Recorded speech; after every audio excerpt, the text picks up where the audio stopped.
Good morning, everybody. I'm a very relaxed person, so I'm going to take my tie off this morning and so we can relax. Now, the reason I'm very relaxed is that I'm a great supporter of cash. And cash accounts for nearly 90% of all transactions in the world today.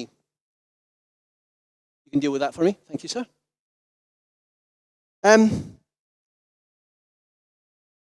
And I'll come on later to a little bit more about cash.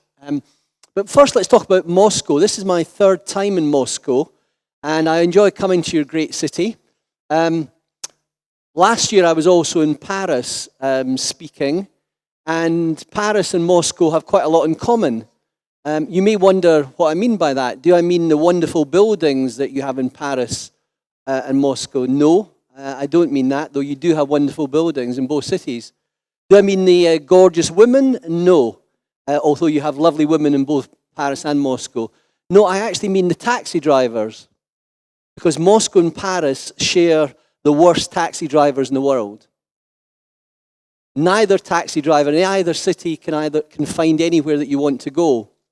It's quite interesting. Last time I was in Moscow, I was standing near Red Square, and they were having a rehearsal for the May Day celebrations. And all of these intercontinental missiles went past me, and obviously they're intended to defend Russia. What occurred to me was that you don't actually need intercontinental missiles to defend Russia. All you need to do is to take the Moscow taxi drivers and put them on the Russian borders, and then when the enemy comes along, they'll jump in the taxis and they'll never reach Moscow because the Moscow taxi drivers will never find the city. The other thing that strikes me about Moscow is that there are many rich people in Moscow. Then again, there are many rich people in London, and most of those are Russians too. Everybody knows about Chelsea, our football club owned by Roman Abramovich, and everywhere I go in London, I'm bumping into rich Muscovites. That's great that there are so many rich Russians, but of course that is not the pattern in the world. Most people are not rich. 6 billion people on our planet live on less than $5 a day. 3 billion people on our planet live on less than $2.50 a day. So rich is not what people are. People are mostly poor.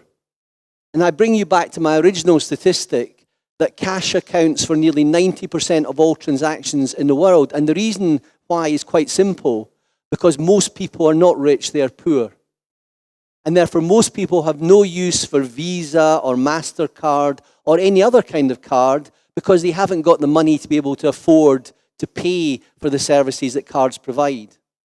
It's also another interesting statistic that I'm always being told that mobile technology is becoming more and more relevant in the world, and almost everybody has a mobile phone. And this is true. China, India, almost any country in the world, most people have mobile phones.